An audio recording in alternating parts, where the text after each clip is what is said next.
في البداية ربنا أوجد الجنس البشري على الأرض منذ بدء الخليقة.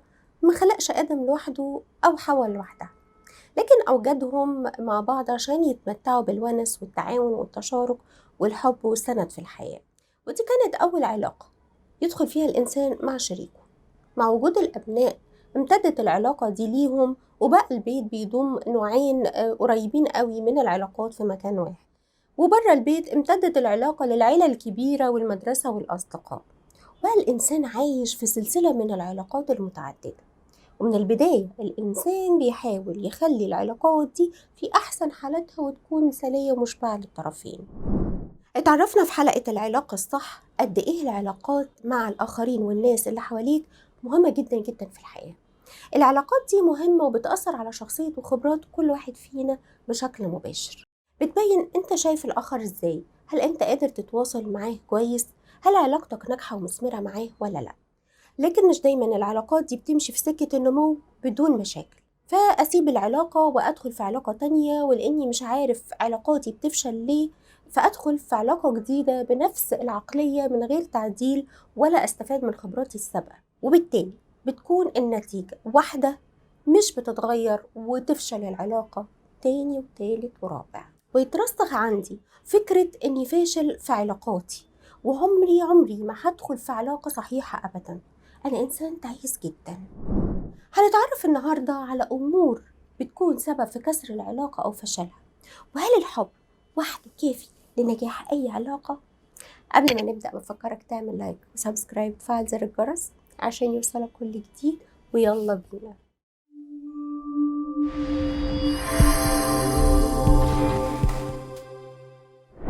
يا ترى ليه العلاقات بتفشل؟ أول حاجة ارتكاب الأخطاء، ده أكيد لأننا بشر مش ملايكة، وطبيعتنا إننا بنضعف وممكن نرتكب الأخطاء. المشكلة مش في نوع الخطأ نفسه ولكن في تكراره، زي ما حصل مع الفنان أحمد مجدي في مسلسل الفرصة التانية. غلط لكن رجع نفسه وقرر إنه ما يكررش نفس الغلط مرة تاني.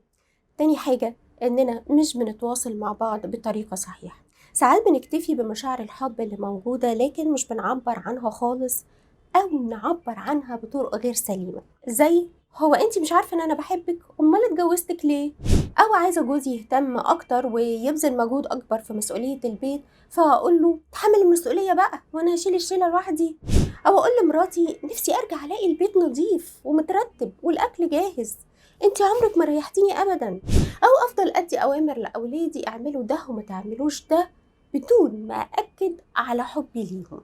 احنا يا جماعة بنتعلم الكلام، لكن أحيانا مش بنكون جيدين في استخدام مهارة التواصل، وهنا بيكون كل طرف عايز يقول اللي عنده وخلاص من غير ما يراعي الطرف الآخر فهم الفكرة واستوعبها ولا لا. والمشكلة إن الشخص مش عارف يوصل وجهة نظره للطرف الآخر ولا قادر يفهمه، فبيحصل سوء تفاهم. مهارة التواصل هي مش مهارة فطرية، لكن هي مهارة بنتعلمها ونكتسب خبرتها على مدار عمرنا كله. تالت سبب وأقوى سبب هو اللوم. يعني أبقى شايف إن الطرف الآخر هو السبب في كل اللي بيحصل، أشاور عليه وأقوله أنت السبب.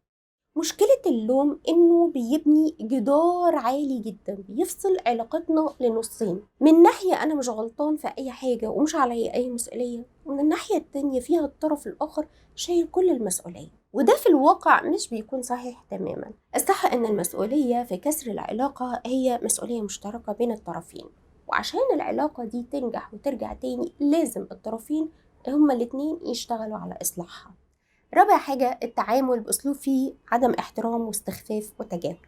يعني مثلا تيجي تصبحي على جوزك وتقولي له صباح الخير، فيرد عليكي ويقولك اهو صباح وخلاص. ودي حاجة بتتعب قوي الطرف الآخر لأنها بتأثر على احترامه لنفسه، زي ما اتكلمنا عن الموضوع ده في حلقة النفسية محتاجة ايه، وهحط لكم اللينك في صندوق الوصف. خامس حاجة المقارنات. أبقى عايز ابني يكون أشطر من ابن جارتي، أهو جوزي يعمل حاجات زي ما جوز صاحبتي بيعمل معاها. فاكرين كان في إعلان قديم عن زيت صحي في زوجين بيجروا على الشط بحيوية ونشاط وهمة وسعادة، لكن في 2 تانيين كانوا قاعدين على الشط برضو. فالزوجة شافت الزوجين وهم بيجروا ومبسوطين وفي منتهى النشاط والحيوية، فقالت جملتها الشهيرة لجوزها طبعا، قالت له انت مش بتجري ورايا كده ليه؟ المهم ان احنا نكون نفسنا، مش نكون ناس تانية. كل واحد فينا بيعيش تجربته الخاصة جدا بيه في الحياة. سادس حاجة، توقعاتي ان الاخر لازم هيكون فاهمني وحاسس بيا ومقدر ظروفي وعارف احتياجاتي، واكيد اكيد هيعمل اللي انا عايزه، وده بيحصل بين الازواج ومع اولادنا المراهقين. بتوقع ان اولادي عشان يحبوني هيجيبوا لي هدية في عيد ميلادي. بتوقع ان جوزي بيحبني وهيفتكر اول يوم اتقابلنا فيه. طبعا ده ما بيحصلش. ده مش لانه مش بيحبك، ولكن هو بيعبر عن حبه ليكي بطريقته اللي اكيد اكيد مختلفة عن طريقتك انت. سابع حاجة، الحب المشروط. بحبك عشان انت بتسمع كلام، بحبك عشان بتذاكر وتنجح، بحبك عشان انت جميلة، لو عملتي كده هحبك، بحبك وبحبك عشان كذا وكذا وكذا وكذا، لو ما عملتش الحاجة دي هتفقد حب الآخرين ليك. جماعة، اللي بيحبك هيحبك كلك على بعض. سؤال، هل الحب وحده كافي لنجاح العلاقات؟ الحب مهم جدا جدا في تأسيس أي علاقة وبنائها، لكن مش لوحده سبب كافي لنجاح العلاقة واستمرارها. محتاجين نكون واعيين لاحتياجات نمو العلاقات عشان نحب بالمشاعر ونعمل بالحب. اتعرفنا النهاردة إنه بما إن في أنا والآخر، إذن توجد علاقات وأخطاء ولابد من تواصل جيد. اكتبوا لي في الكومنتات ايه الحاجات اللي كانت سبب في فشل علاقة ليكم، وخلونا نشارك بعض بخبراتنا. برحب بأسئلتكم واستفساراتكم، واشوفكم على خير في حلقة جديدة من يلوك لايف.